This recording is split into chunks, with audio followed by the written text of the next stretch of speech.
What's up, everybody? Welcome back to Conflicts of Interest. This is episode 58, and I'm the host, Kyle Anzalone. On today's show, I'm joined by Danny Sjursen. He's a retired U.S. Army major who taught at West Point. He served in surges in both Iraq and Afghanistan and has written several books, including Ghostwriters of Baghdad, about his experience in Iraq, and now his latest book, Patriotic Descent. He is the co host of the Fortress on the Hill podcast. He writes at antiwar.com, SheerPost, and Tom's Dispatch. You can find all of his work at skepticalvet.com, and I'm going to link to that in the show notes page so everybody can easily find everything Danny does, which is just so important. On today's show, we talk about his recent writings on Ethiopia and Mali, two African countries, and the prospect of the Biden administration starting wars or getting more involved in Africa and the dangers of that, and some of the members of the Biden administration likely to get into those conflicts. And so, before I get into that interview, I just want to take a quick second to mention that I now have a Subscribestar account for Conflicts of Interest, subscribestar.com/COI. And anybody who is donating to the show, either through Patreon or Subscribestar, or get in touch with me and find another way, I'll let you into the Discord room that I created, and I will chat with everybody in there. So think about supporting the show that way. You could also support the show by subscribing to the YouTube channel, liking the show, and hitting the share button, or checking the show out at the Libertarian Institute. No matter where you listen to the show, likes, shares, and ratings and reviews are always helpful. And then the last thing I have is to remind everybody of the last way to support the show, and that is by going to PalomaVerdeStore.com and getting your CBD products. I know an awful lot of people who use CBD now. They say it's helpful not only for their mental health, but also their physical health, relieving some back pains and headaches. And so if you're a CBD user, think about getting your CBD at Paloma Verde Store. They have lab tested products.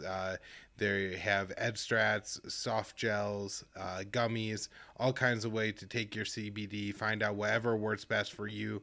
Use the promo code PEACE at checkout and you'll get a discount, and you'll let them know you came from the show.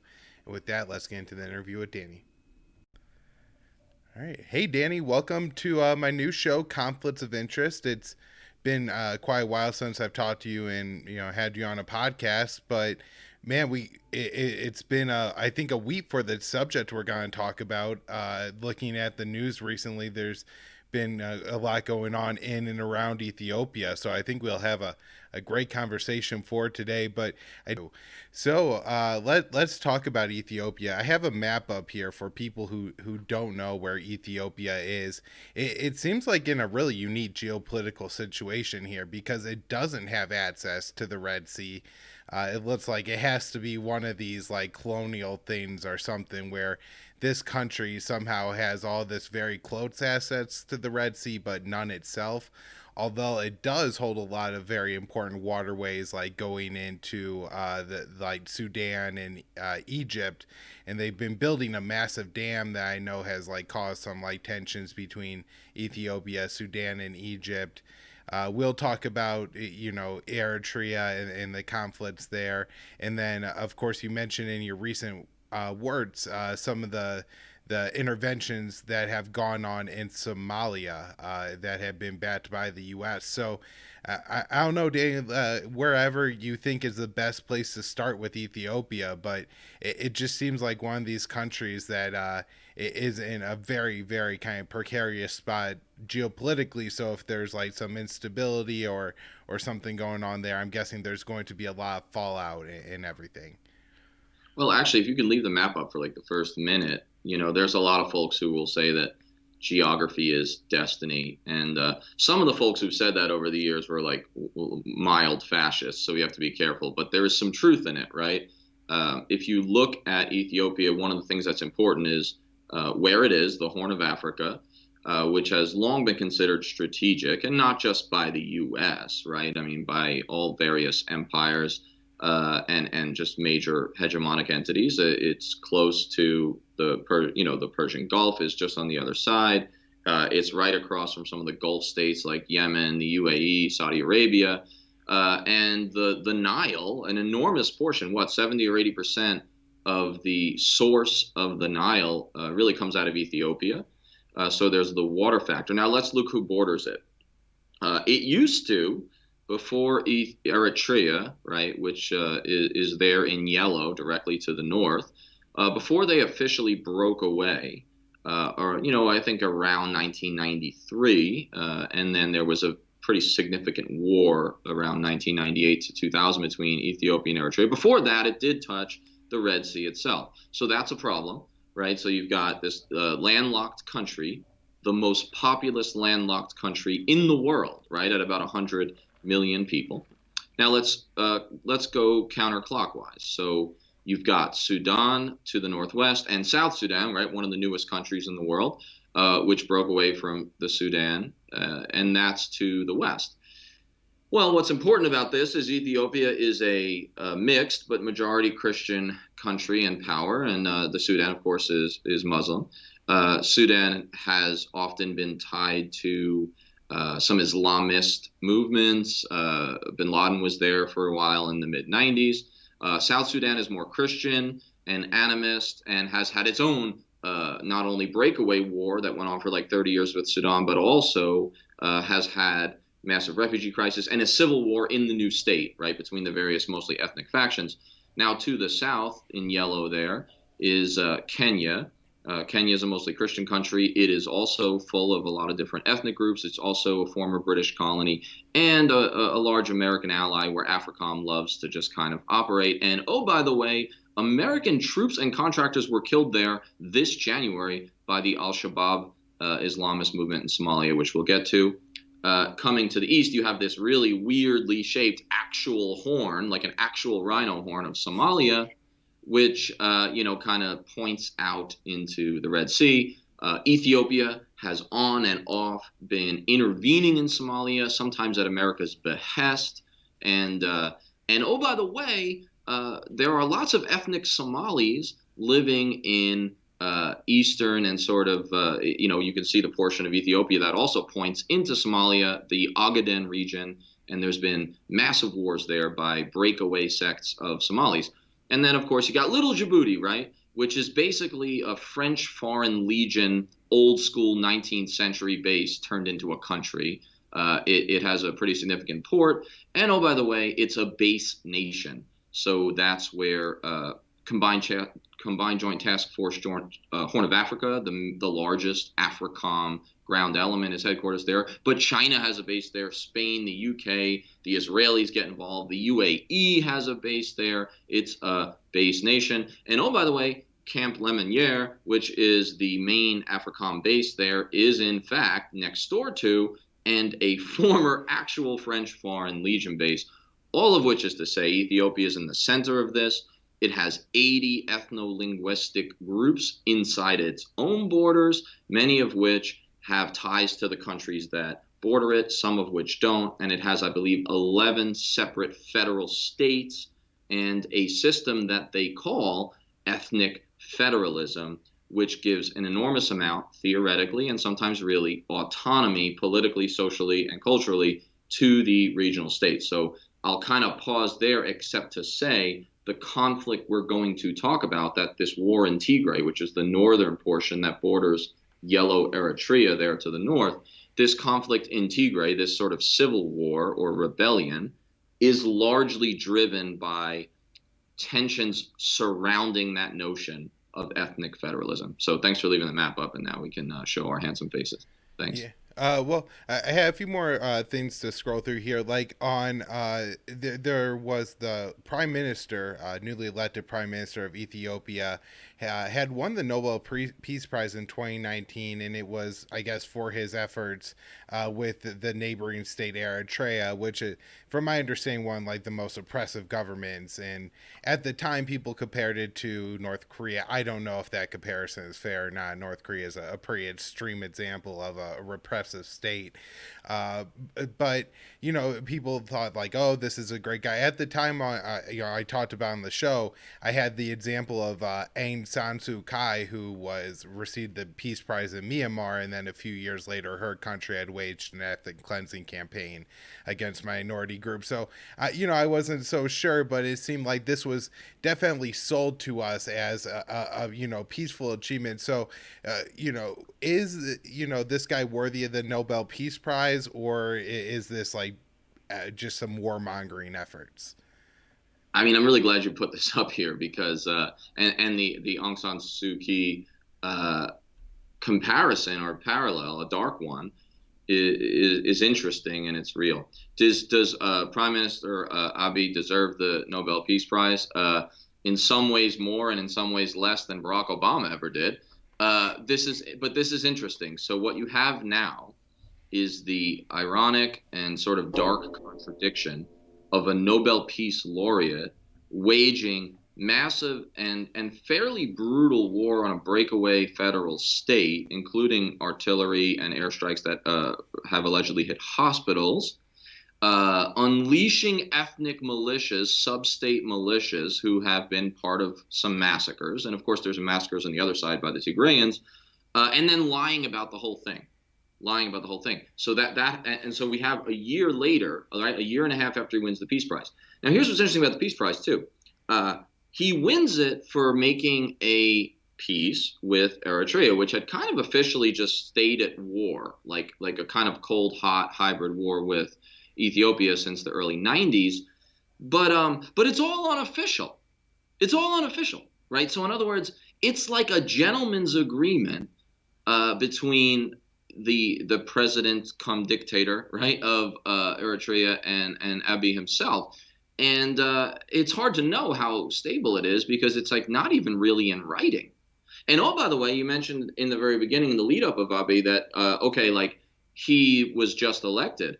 Well, that's interesting because he was just elected in 2018 as the head of the EPRDF, which they've just rechanged the name to like the Ethiopian People's Party or something. But basically, he was appointed or elected. He was kind of elected internally to the party, but he has not faced popular vote.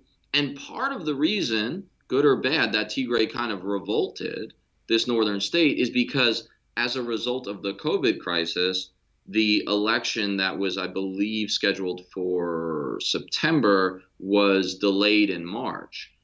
Basically, so what you have here is a questionably legitimate prime minister who one could argue, does not have a broad public mandate. Now, within the Ethiopian system, which is largely single-party coalition rule or a coalition that has formed into a single party, this is kind of par for the course. Nevertheless, it complicates things, and it's just something to keep an eye on. That kind of context doesn't generally make it into reporting on Tigray. Right. So I think now is probably a good time to get into the Tigray conflict. You've written a couple of really good articles on it that we publish at antiwar.com. For people watching the video, I'll scroll through the articles as you break some of this down. But I mean, how do we get to the point where there's some pretty serious fighting going on? And actually, in recent days, I guess they're now the Ethiopian army is fighting essentially an insurgency in the Tigray region. They say they killed an ex-foreign minister and captured the former president of the Tigray leadership. So, and that was the former foreign minister of like the Ethiopian country. So probably somebody who's had meetings with like U.S. officials and stuff is an insurgent and now rounded up in one of these camps. It's as ever, the answer to most of these questions in Africa or elsewhere, when trying to explain these conflicts is like the old MySpace relationship status of like, it's complicated. I mean, that's kind of the way to look at this, but, there is some value in simplifying for, a broader audience, but to say it, in the basic way, the TPLF, right, the Tigrayan People's Liberation Front, which is really the single representative party of the Tigrayan people, of northern Ethiopia. The Tigrayan people, by the way, are only about 6 to 7% of the population, right? They're like the third or fourth largest group, but way smaller than the Amhara and the Oromo groups, which are the two main large ethnic groups. They had an outsized influence in running the Ethiopian state since the quasi-Marxist Derg dictatorship was overthrown in the early 90s. So the modern Ethiopian state as we know it has often been dominated by the TPLF and the Tigrayans, at least until 2017.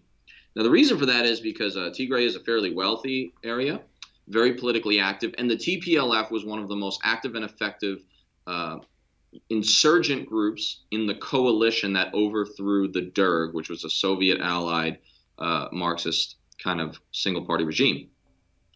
And so they always kind of played the spoiler, but they were the spoiler in the system of the coalition that actually kind of held a lot of the power. In fact, the prime minister had always been a Tigrayan until Ahmed Abiy, the current guy, who is Oromo and Amhara. Okay, so I believe his father is an Oromo Muslim, and reports say, although there's mixed reporting, that his mother was an Amhara Christian, the two bigger groups. So the TPLF was considered like fairly corrupt by especially other ethnic groups, and there was some truth in that, it appears.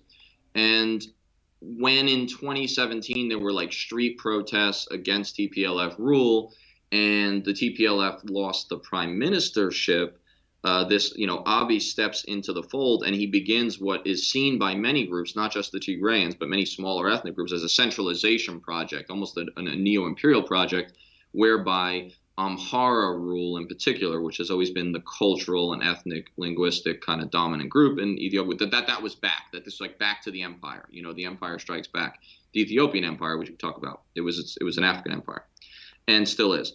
That's why it has so many different ethnic groups. It conquered them, right? It was like it got in on the European game. Actually, the Europeans learned from them. So this is important, but the bottom line is the centralization project and turning the EPRDF, which had been the coalition of these various insurgent groups that had political parties, the centralization of that into a single party, and Abiy kind of being seen to centralize, alienates TPLF. They leave government completely. Tensions continue to rise until essentially when the election is pushed off, the TPLF basically says we don't recognize the Ethiopian federal government anymore, and Ethiopia said, well, we are going to cut all the funding to you from federal taxation, like your portion, because the TPLF said, hey, we're holding our local elections anyway in September. So this could be like the first like COVID denying or COVID arguing war in history, which is fascinating. But the bottom line is they hold the election, the funds are cut off, tensions are hot, and then in like early, I want to say in early November 4th, allegedly, and it seems like it really did happen, the TPLF's regional army, regional security forces, which is serious, like a couple 100,000 of them, they attacked a bunch of Ethiopian bases, and they definitely basically kicked off this fight. And then the massive weight of the Ethiopian Federal Army and airstrikes is kind of launched in a month and a half long war. They reconquer most of Tigray, but of course, the problem here is that Abiy not only uses the federal army, he uses the regional security forces from bordering regions, which have like ethnic vendettas with one another, and even uses their sub-state youth ethnic militias who've been, complicit in massacres over the years. So this is like it's a bad scene. And oh, by the way, as you mentioned, the Tigrayans said, hey, we may have lost the conventional war, but we ain't gonna quit. And America knows something about these insurgencies and occupations. And I predicted in one of the articles that we may in fact see an internal Vietnam, which is what I believe I called the subheading in northern Ethiopia. And don't be surprised if in fact this thing continues to kind of grow up and blow up and kind of grow. So I'm not sure if there's any confirmed reporting on it yet, but there were some reports of atrocities committed during that. I think on both sides, just killing civilians in mass numbers. Do you have an idea? Both sides did it pretty horrible on each side, or I don't know, any righteous cause to the Tigray, want for liberation really? one could argue that the Tigrayans have an argument, right? Or like even potentially a reasonable one, because even though they didn't follow the exact, I believe, like paperwork format process, it is in their constitution, which was, I believe, like 1993 as well, or 95. The Ethiopian constitution says that pretty much any ethnic state, right, any one of the official 10 or 11 federal states can, in fact, secede, just if they want to, you know. So one could argue that they've got, a point there. There are real indicators that Abiy Ahmed, is in fact centralizing. And so let's say that they have a strong enough argument to argue for more autonomy at the least, if not independence. That doesn't make acceptable some of the massacres that the Tigrayan youth ethnic militias and maybe even the TPLF have taken part in. So there's like some pretty serious and somewhat corroborated reporting that the TPLF actually executed, maybe even cut the throats of some surrendered Ethiopian soldiers when they took over a few of those bases. And there is some pretty significant and corroborated reporting that some of the Tigrayan ethnic militias, which are mostly youth-run, think like Sierra Leone RUF. This is pretty ugly stuff. Did some massacres of like Amhara villagers, but there has also been massacres of Tigrayans by Amhara militias that have been unleashed, and also alleged war crimes, which are fairly well corroborated by the international, especially NGO and human rights community, that there was some bombing and artillery cannonading basically of populated areas and hospitals and everything. So this was a brutal fight. It's not over, but I think that the most disturbing element, even more than the heavy hand of the federal government kind of suppressing a federal state, is the fact that, look, the minute that Prime Minister Abiy decided to unleash the regional ethnic militias on the Tigrayans, like, to me, what he did there is he kind of like, poisoned the well. And everything that follows is kind of on him. It doesn't excuse the Tigrayan ethnic militia massacres, but it shows what he's about and the lengths he's willing to go to. Right. Well, and I guess the thing that you kind of have here is that he's a Nobel Peace Prize winner now, right? And so then there's an insurgency fighting against him. It's a really complicated thing. And you have a Biden administration coming in that, at least when it was, they were the JV team of the Obama administration, were very interested in looking for these kind of issues to get involved in, where they could claim that there's some kind of ethnic genocide going on or something like that. And I just saw the horrible news yesterday that Joe Biden is going to have Samantha Powers run USAID. And so, maybe she won't kill anybody in that role, but once she gets bored with it and starts looking around for, some kind of conflict like she did with Libya, it just seems to me that Ethiopia is ripe for it, especially with their, already having ties to AFRICOM and everything like that. I know you've done a lot of work like on looking at what the Biden administration, I always call it the Obama one, the Biden Well, administration will look like. So what do you think? Is there a chance that we could get involved in either Ethiopia or another African country?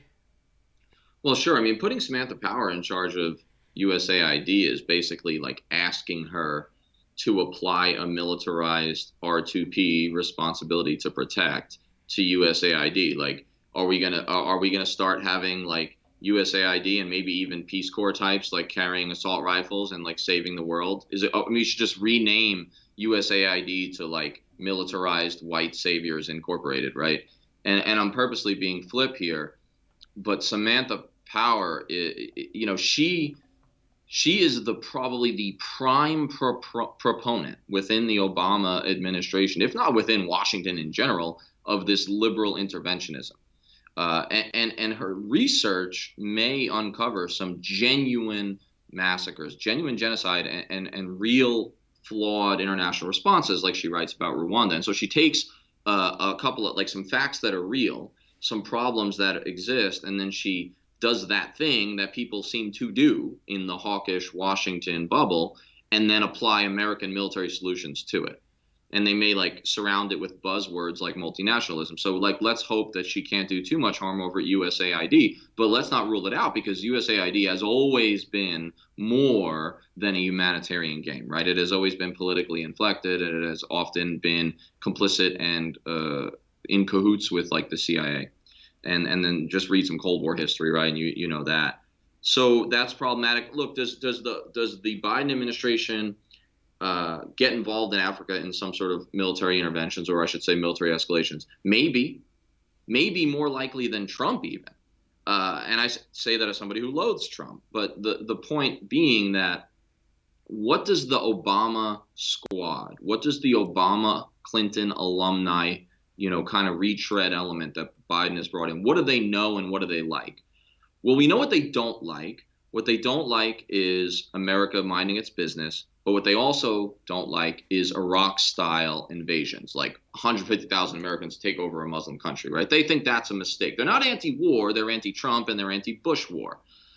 But what they do like is intelligence operations. What they do like is low-intensity abstract war, abstract for us, not for the victims. Drones, intel, advise and assist, training, foreign military training, international military and education. They love that stuff.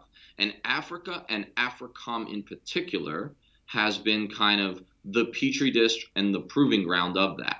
And so it does concern me. I wouldn't be surprised to see a pivot away from Trump's limited troop withdrawals in Africa, like in the Horn, pulling out of Somalia. I wouldn't be surprised to see a lot of that reversed. And so while I don't think we're going to see the 3rd Infantry Division jump in or land on the beaches of Somalia or intervene in Ethiopia, I do think you'll see potentially an increase in advisors, special forces raids, and flying drones, plus, what AFRICOM calls non-enduring base footprints, right? Which is to say bases that stay forever, but they say won't. So I would not be surprised if we see a lot of this. And the picks, not just Samantha Power, but Jake the Snake Sullivan, at National Security Advisor, Tony Blinken, Avril Haines, right? The drone queen herself. These are the folks who did Libya. These are the folks who apologized for, even after it turned into a massacre, Yemen. These are the people who wanted to do more in Syria. Jake Sullivan said in an email to Hillary Clinton, Al-Qaeda is on our side in Syria. Other than that, everything is as you'd expect. And the flip and offhanded nature with which he said it. So look, these are the architects and the arsonists of American low-intensity interventionism being put in charge of the fire brigade. And that bothers me. And nothing that Trump is doing right now is going to change that. In other words, all this madness that's going on in the Capitol, if you think that Trump is the biggest monster in history, and let's just assume that's true, and I sometimes think, I don't know about the worst, but I don't like the guy. But what we're talking about here, putting the arsonists in charge of the fire brigade of foreign policy, that's going to be a problem and continue to exist no matter what happens in the next week. And so I think it's a mistake to ignore it just because there's other stuff going on. Right. Well, I even heard the possibility of rather than doing like the impeachment trial in the Senate first, they're going to push through Biden's national security team, including Avril Haines. So imagine that be the trade-off there. Trump doesn't get impeached in it, or at least the Republicans don't have to make an uncomfortable vote. And in exchange, they put Avril Haines through. But wasn't sure if you know anything about this, but one of the big things they always look for is some kind of terrorist element, because even if it's Syria, first they bomb somebody they consider as a terrorist, and then suddenly we have to get rid of Assad. And so, are there any Al Qaeda like groups within Ethiopia, or are the Muslim groups there pretty like more ethnocentric and nationalist? The Ethiopia would actually really like for there to be genuine, even small amounts of Al-Qaeda in their country. They would like it, like many other flawed African and Middle Eastern countries would like it, because it is a perfect way to get into the good graces of an ever-flush Pentagon and Washington. In other words, if you can say, look, we have an Islamist threat here, then we might send some money your way. and we might overlook your crimes internally. But the truth is, there isn't a strong, say, Al Qaeda or Islamic State element within Ethiopia, despite the fact that it's like 30% Muslim. Um, but there have been cross-border attacks, and there is legitimate, vaguely aligned with Al Qaeda and Islamic State elements in, say, Somalia. And Ethiopia has been very, very smart about this. Um, if you are a mid-sized regional power in Africa, especially north of the Congo, where the Muslims live, or in the greater Middle East, then it behooves you to kind of mind meld with the threat of the moment in Washington. And so since 9/11, that has generally been terrorism. And so states like Algeria, states like Ethiopia, they'll say, look, we're fighting terror. We're your allies in the war on terror. So, like, don't look over here. These aren't the droids you're looking for in terms of our massacres and stuff that we're doing. And send us, advisors and money and training. Ethiopia has always been an imperial entity.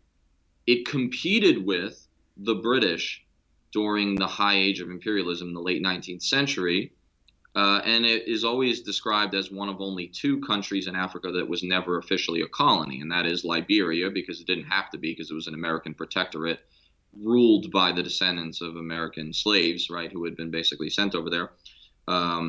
And then Ethiopia. But the reason Ethiopia largely doesn't become a colony is it was itself kind of a colonizer. The reason it has 80 ethnic groups is it conquered a bunch of land. The Amhara group, the dominant cultural, ethnic, linguistic group, conquered all these folks, and they are also Christian, militantly so. They say that they've been around since King Solomon. They believe that they have the Ark of the Covenant. That's the official policy of the Ethiopian church, is that they have the actual Ark of the Covenant from the Old Testament in a church where?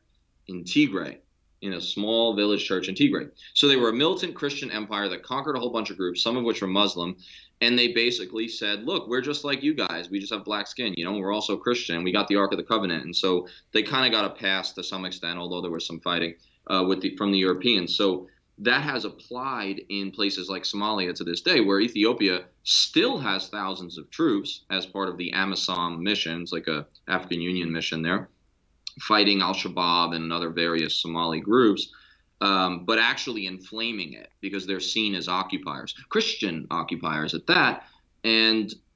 But when America wants ground troops to go into Somalia in, say, I don't know, December 2006, when, I was in Iraq and we were a little busy in Iraq and Afghanistan. So it was going to be a hard sell for old Bush to send 20, 30, 40,000 more soldiers to Somalia to fight the Islamic Courts Union. But what did we have?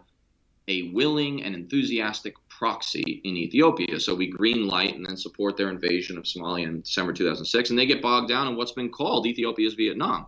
So all of this is to say that while there aren't like Al-Qaeda groups in Ethiopia that are homegrown, at least not much, they are able to twist the threat of Islamism in Somalia in particular to make themselves indispensable to us. And so they continue their imperial project. And what better way to tamp down Somali kind of breakaway factions in your Ogaden eastern region than to dominate Somalia itself?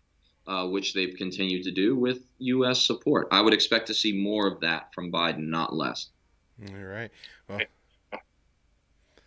bad news on that one, Danny. But so I was going to just mention that. Yeah, it sounded like a lot like what you're mentioning with them. If they had some kind of jihadist element, what like Saleh did in Yemen for all those years, where he collected U.S. weapons and then used them to fight against his enemies, the Houthis.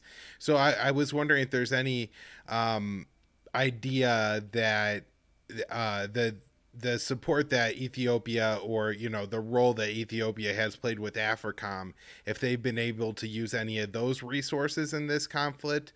And then if not, or kind of a second question I just wanted to ask before we wrap up on Ethiopia, is just that it seems that Eritrea has helped Ethiopia with the Tigray conflict.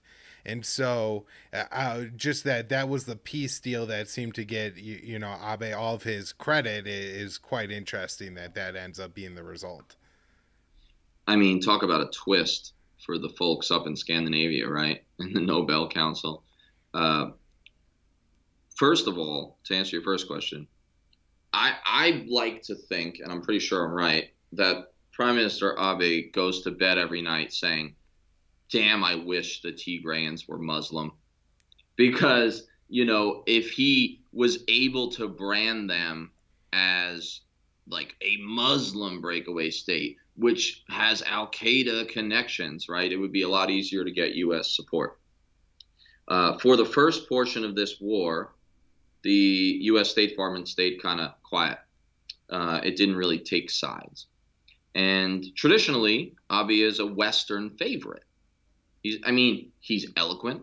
He is polite. He's into like neoliberal economic policies and like ending state or privatizing state-owned enterprises. He really wants trade and investment, and he's super helpful in Somalia or anywhere else because Ethiopia gives a ton of troops to various UN missions, especially in places where America cares.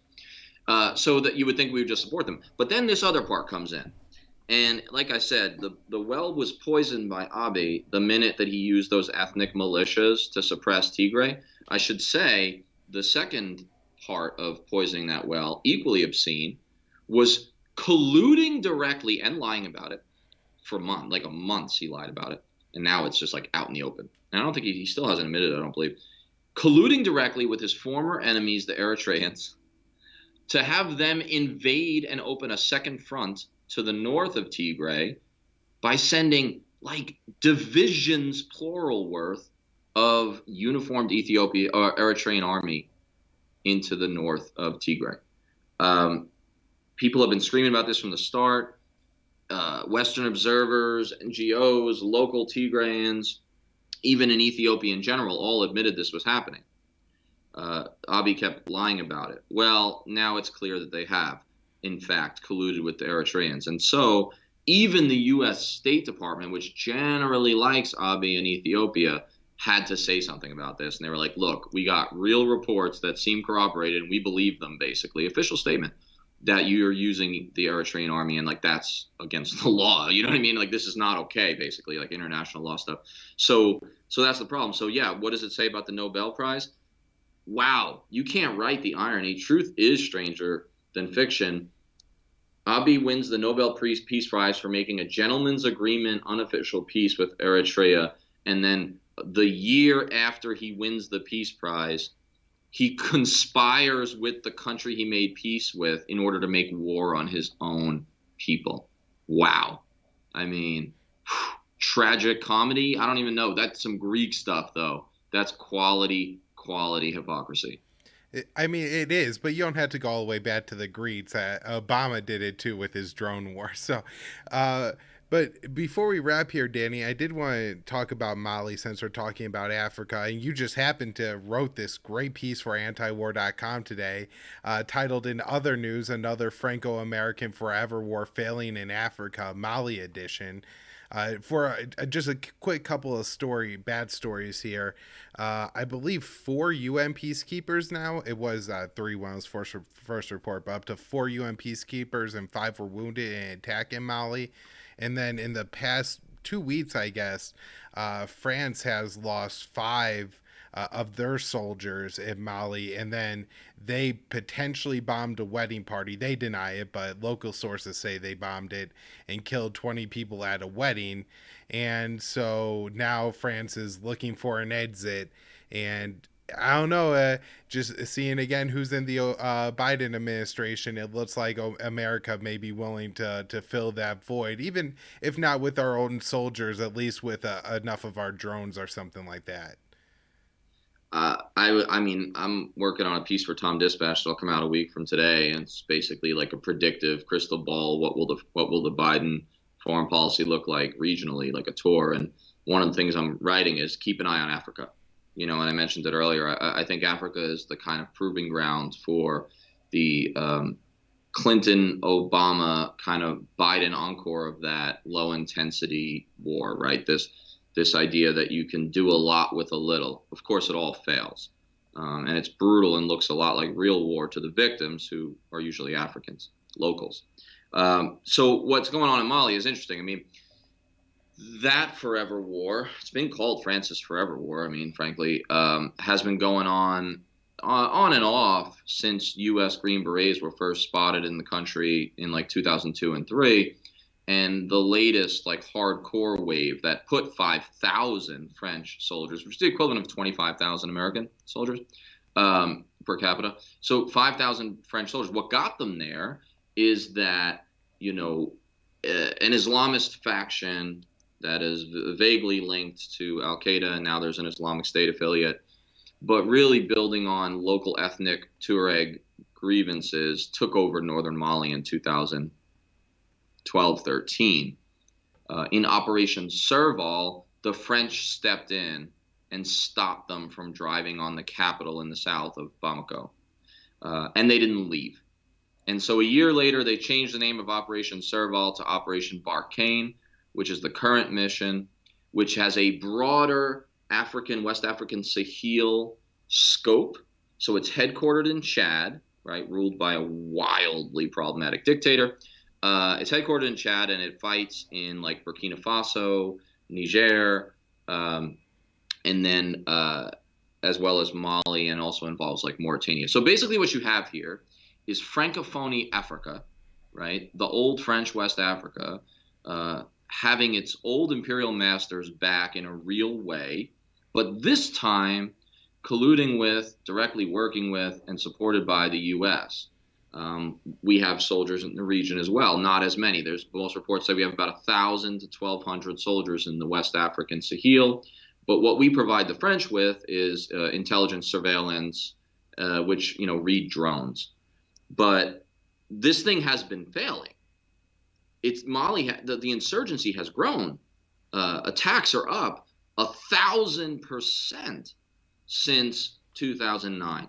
The number of Islamist groups, violent Islamist groups that have formed and that exist in the West African Sahel since 2010 has increased fivefold, from 5 to 25. This is a counterproductivity factory. AFRICOM is one, and France's role is another. It fuels the conflict by looking like an invasion, looking like an occupation. The locals don't like it. The reason there was a coup in Mali in 2012 and then again in 2020 is largely because the people were protesting against French and American influence. They were burning French flags in the streets. And so now in both cases, an army like colonel overthrows the government, and we find out that army colonel, in both cases, 2012 and 2020 in Mali, was trained in the United States. Got their basic officer training at Fort Benning, Georgia, where I went to airborne school. Got their intel training at the Center for Intelligence Excellence of the Army at Fort Huachuca, Arizona. So we train these guys. It's typical. We do this all the time. Anyway, the bottom line is it's looking really bad now. It's been going bad by the numbers for a long time, but I think that what's happening is this like coalition of vaguely Islamist and ethnic Tuareg groups have decided to ramp up, almost like a small Tet offensive. And they did. They killed 5 French soldiers in like the first 5 days of 2021. Now they're attacking the UN. They've wounded other Frenchmen, and they're getting in the headlines. And France is kind of waffling and wavering. I would not be surprised if Biden, who is just the kind of guy to get along really well with polite and articulate internationalist, President Macron, right, in France, I would not be surprised if the two of them get together and like, hey, let's work something out. You know what I mean? We could bring the big guns in, all of which is troubling because this whole thing is a nightmare and just failing from the first. And now what we're seeing is evidence of just exposing that. And we're going to learn all the wrong lessons, of course. The mainstream media already is. Right. Well, I mean, I think part of it, too, is it doesn't seem like the Biden team likely have learned their lessons from Libya, where I think it was, France that really pushed the U.S. to get involved there. And so much of what has happened in this region has been a result of, spreading chaos from Libya. I know a lot of the Tuareg population was pushed out of Libya after that intervention. And, I think that was actually Sidney Blumenthal, not Jake Sullivan, that sent Hillary Clinton the email about, the likely genocide of the ethnic cleansing of the Tuareg people in Libya should, the U.S. decide to back the opposition to Gaddafi. And it was probably a year or two ago that France had to even carry out airstrikes against a coup attempt in Chad, and that militia was, I guess, hiding out and coming from Libya. Over the border that they carried out those airstrikes. So, I mean, is there any chance that these people learned their lesson, Danny? That Samantha Power has spent the past 4 years sitting at home and reflecting, going, I'm really not going to let the French talk us into doing another regime change in West Africa because of the catastrophe that happened last time? Or is that pretty unlikely?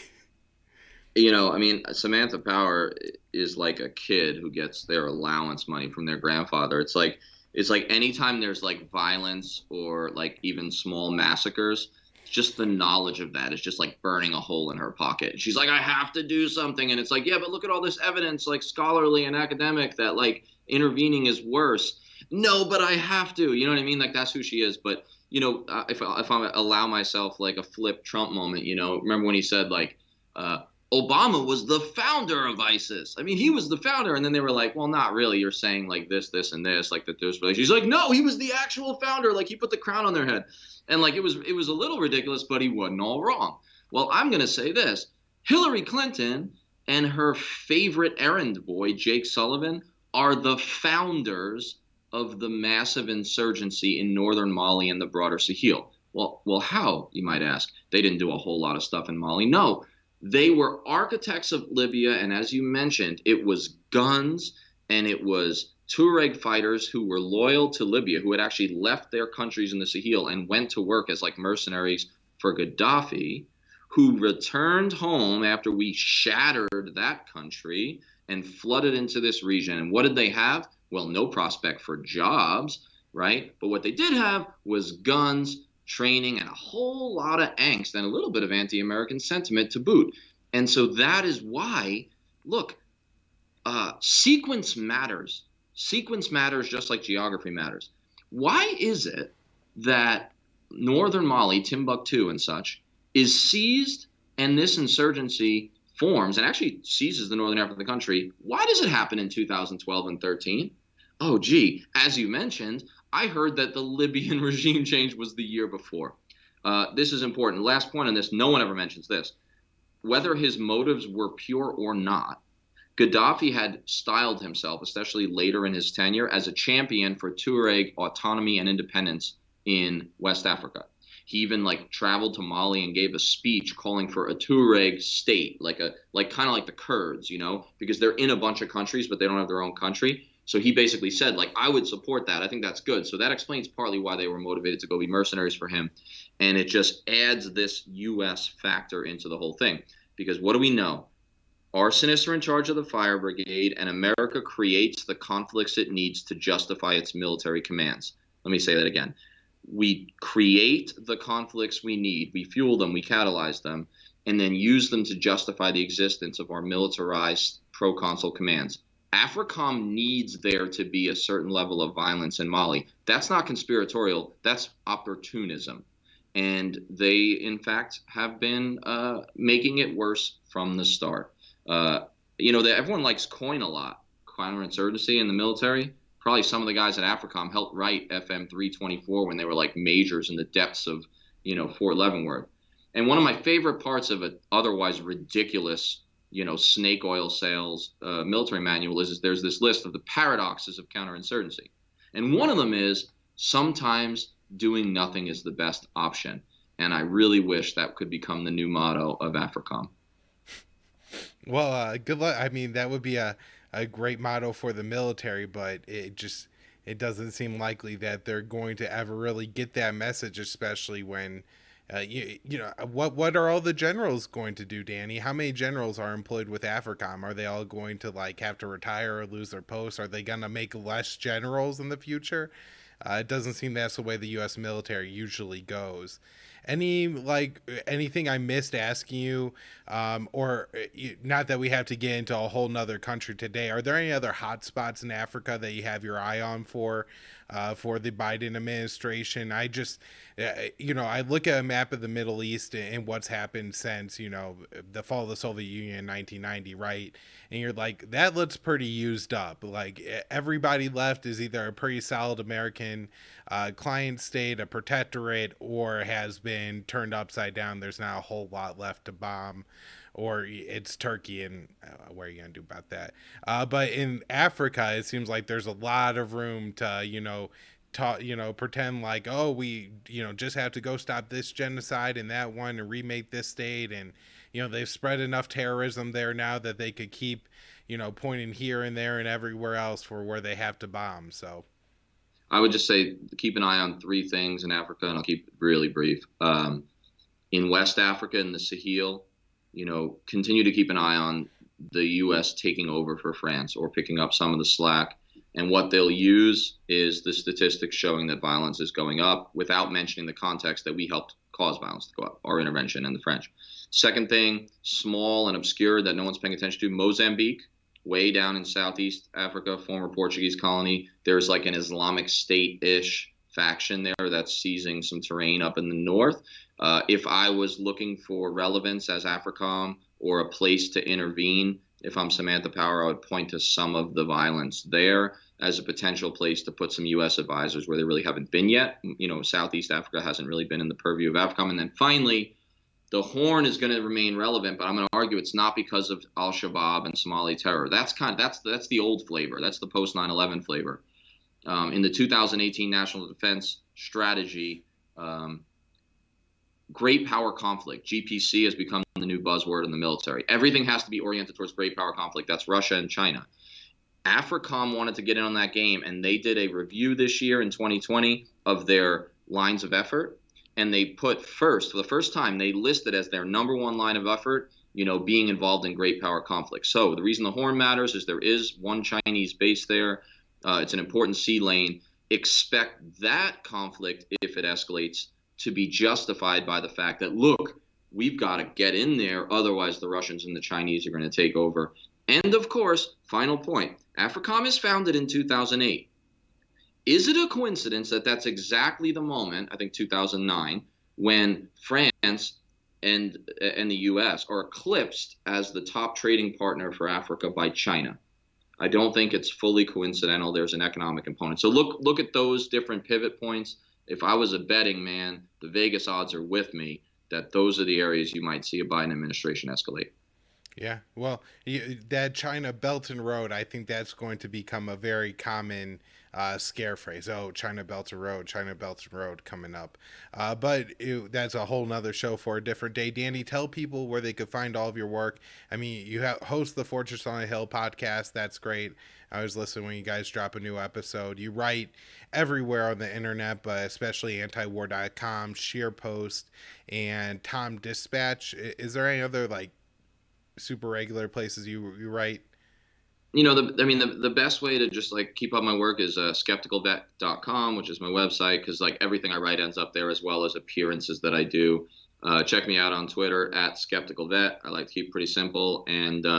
And also on Twitter and about to have a website is at Media Eisenhower, which is the Eisenhower Media Network, which is kind of an organization of anti-war veterans of various ranks and experience who I'm directing that, and we kind of place these people in media. They include people like Colonel Larry Wilkerson, Colin Powell's former chief of staff. So check that out. Give them a follow. We just started up social media accounts, and skepticalvet.com, man, that's where my stuff's at. That's where I do my insufferable scrawling and speaking, and thanks for having me on. Thanks for coming on, Danny.